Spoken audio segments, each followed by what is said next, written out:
எதற்காக? என் உயிரை காப்பாற்ற வரவில்லை.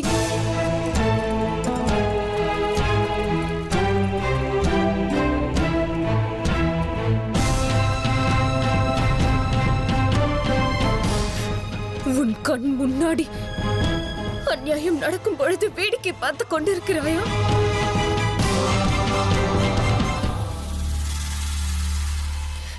தர்மத்தை நிலைநாட்டுவதற்காக ஸ்ரீ சக்கரத்தை கொடுத்த உனக்கு அந்த தீயவர்களை சம்ஹாரம் செய்யும் சக்தி இல்லையா?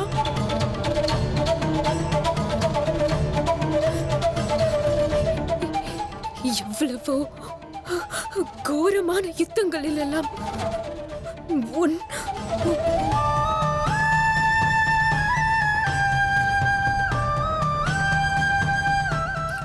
உனது பெயரை சொன்னால் போதுமானதாக இருந்தது. ஆயிரம் ஆயிரம் எதிரிகளையும் அழிக்கும் சக்தி திடீரென்று வந்தது. இப்பொழுது யாரோ கோழத்தனமான எதிரிகள்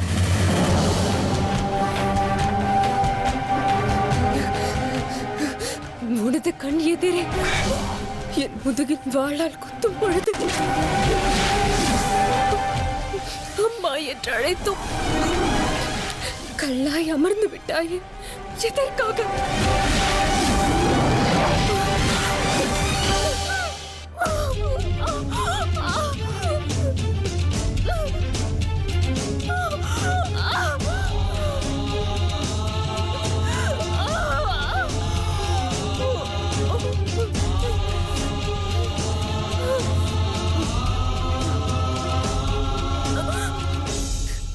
ஆதலால் நீ இருப்பதே பொய்தானே?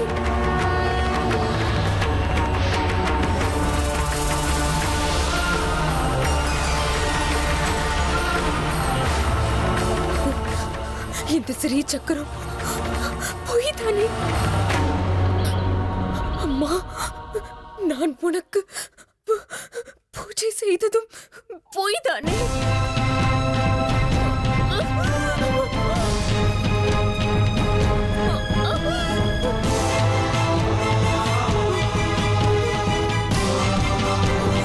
அனைத்தும் பொய்யல்லவா?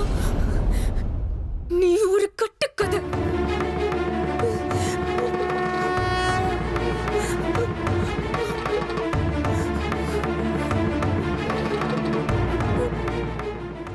எனக்கு மறுபிறவி என்று ஏதேனும் இருந்தால்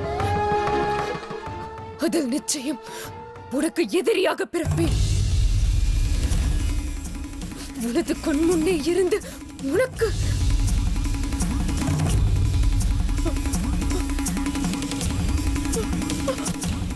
அவமானத்தை ஏற்படுத்துவேன்.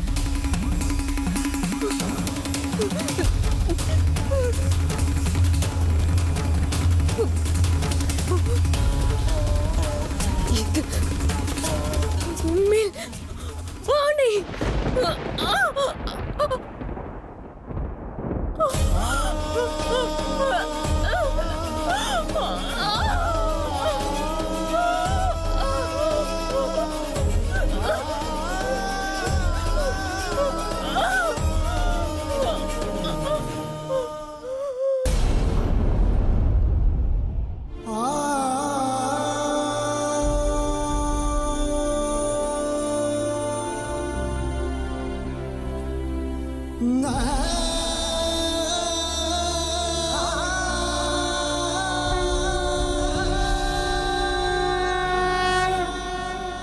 மேகமூட்டமா இருக்கு. அநேகமா இன்னைக்கு மழை வரும் போல இருக்கு. இத சொல்லதான் இவ்வளவு தூரம் வந்தியா? இல்ல, வந்தா நல்லது தானே. விவசாயிங்கெல்லாம் கஷ்டப்படுறாங்க பாவம். சுத்தி வளைச்சு பேசாம நேரடியா விஷயத்துக்கு வரியா? மாமா, முதல்ல இவர் கையில இருக்கிற நிலப்பத்திரத்தை வாங்கிக்கோங்க. இல்லனா அது யாருக்குமே கிடைக்காம பண்ணிடுவாரு. அந்த பஞ்சாயத்துக்கு தானே வந்திருக்கோம். அதுக்கு முன்னாடி உங்க வீட்டுல இருக்கிறவங்கள கூப்பிடுங்க. இன்னைக்கு இதுக்கு ஒரு முடிவு கட்டிடலாம். வேண்டாம்ப்பா, வேண்டவே வேண்டாம்.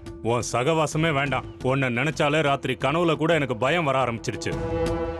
உன் பஞ்சாயத்தெல்லாம் கேட்க எனக்கு சுத்தமா நேரம் இல்லை. இந்த வீட்டில் யாரும் உன் பேச்சை கேட்க தயாராகவும் இல்லை. கிளம்பு.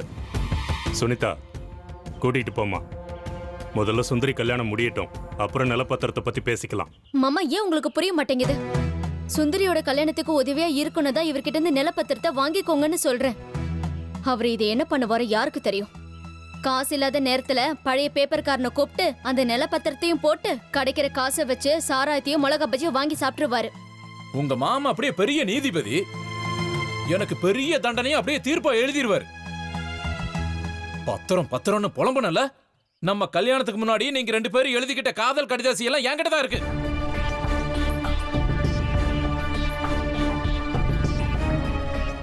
போடா போடா இங்க இருந்து.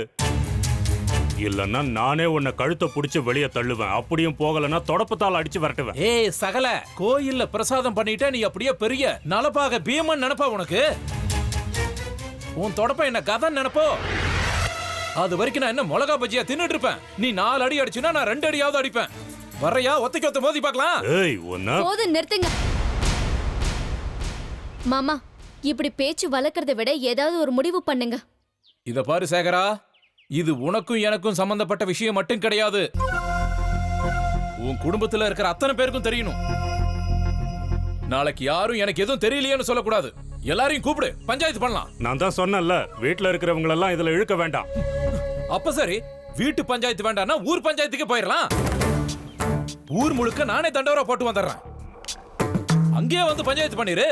ஊருக்காரங்க முன்னாடி உங்க 2 பேரும் மான மரியாதை போட்டும். இது பாருங்க, ஒரு சின்ன கடக பெரிய மலையாக்காதீங்க. அவங்க நிலப்பத்திரத்தை திருப்பி கொடுப்பீங்களா மாட்டீங்களா? சொல்லிட்டுல, நான் சில விஷயங்களை இவங்க வீட்டுல இருக்கிற எல்லாருக்கும் தெரியப்படுத்தணும். கூப்பிட்டுட்டோம். அவர் பொண்டாட்டி லலிதாவையும் ராஜமாதா ராஜலட்சுமியையும் கூப்பிட சொல்லு. இது பார், எங்க வீட்டுல சுப காரியம் நடக்க போகுது. தலைக்கு மேல 1008 வேலை இருக்கு.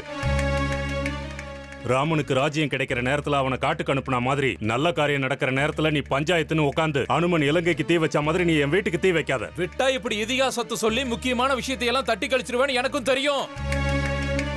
உன் பொண்டாட்டியோட தங்கச்சி இவதான் வால்ல நெருப்பு கொளுத்த ஆரம்பிச்சிட்டா தெரியுமா? எப்படி அணைக்க போற? நான் ஒண்ணு குடிச்சிட்டு பேசல. குடிச்சா இந்த ஜக்கி வாயில வர்ற வார்த்தைகளே வேற. இத பாரு சேகரா, இனி பேசி அமைதியா ஒரு முடிவுக்கு வந்துடலாம். ராஜமாதா ராஜலட்சுமி தாயே, திருமதி லலிதாமா தாயே,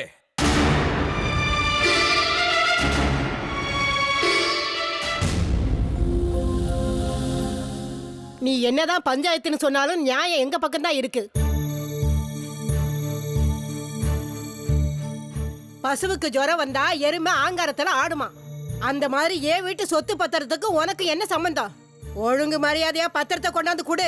எல்லாத்தையும் வெளிப்படையா சொன்னாதான் யாரு பசு யாரு எருமைன்னு தெரியும். எல்லாம் வெளியில வரணும்னு தான் இன்னைக்கு ஒரு முடிவோட வந்திருக்கேன். இந்த பாரு, இந்த ஊருக்கு விருபாட்ச சாஸ்திரிகள் தான் நீதி சொல்றவரு. நீ இப்படி எல்லாம் பேசுனேங்கிற விஷயம் அவருக்கு தெரிஞ்சதுன்னா உன்னை இப்பவே இந்த நிமிஷமே ஊரை விட்டு துரத்திடுவாரு. என்ன பயமுறுத்தாதீங்க ராஜலட்சுமி அம்மா. உங்களுக்கு சம்மந்தியாக போறதுனால அவர் எப்ப பார்த்தாலும் உங்க பேச்ச கேட்பாருன்னு நினைக்காதீங்க. உங்க சம்மந்திய எனக்கும் நல்லா தெரியும். அவருக்கு ஏதாவது விஷயம் போச்சு, ஊரை கூட்டி இந்த விஷயத்தை பஞ்சாயத்துக்கு கொண்டு வருவேன். பெரியவங்க முடிவு பண்ணட்டும், எனக்கு நியாயம் வேணும், அவ்வளவுதான். என்ன நியாயம்? உன் குடும்பம் உன் பொண்டாட்டி நீ தான் ஒழுங்கா வச்சுக்கணும். சீத்தை தப்பே பண்ணலனாலும் அடுத்தவங்க பேச்சை கேட்டுக்கிட்டு ராம அவளை காட்டுக்கு அனுப்புன மாதிரி தொட்டதுக்கெல்லாம் பொண்டாட்டியை இங்க இழுத்துக்கிட்டு வந்து நியாயம் பஞ்சாயத்துன்னு சொன்னா என்ன அர்த்தம்? உன் குடும்பத்தை நீ ஒழுங்கா வச்சுக்க உனக்கு வக்கில்ல. அத மறைக்க எப்ப பார்த்தாலும் ஏன் புள்ள மேல பழிய போட்டுட்டு இருக்கியே, இது நியாயமா? இது உங்க வீடு. எல்லாரும் ஒண்ணு சேர்ந்துக்கிட்டு ஏன் மேல பொழியறீங்களோ? நான் தனியாளா இருந்தாலும் சட்டத்திட்டங்கள் எனக்கும் தெரியும். அநியாயம் ஆரம்பிச்சது உங்க வீட்டுல இருந்துதான். கல்யாணம் ஆகி எத்தனை வருஷம் ஆச்சு? ஒரு நாளாவது என்கிட்ட அவ பொண்டாட்டியா நடந்துகிட்டாளான்னு கேளுங்க.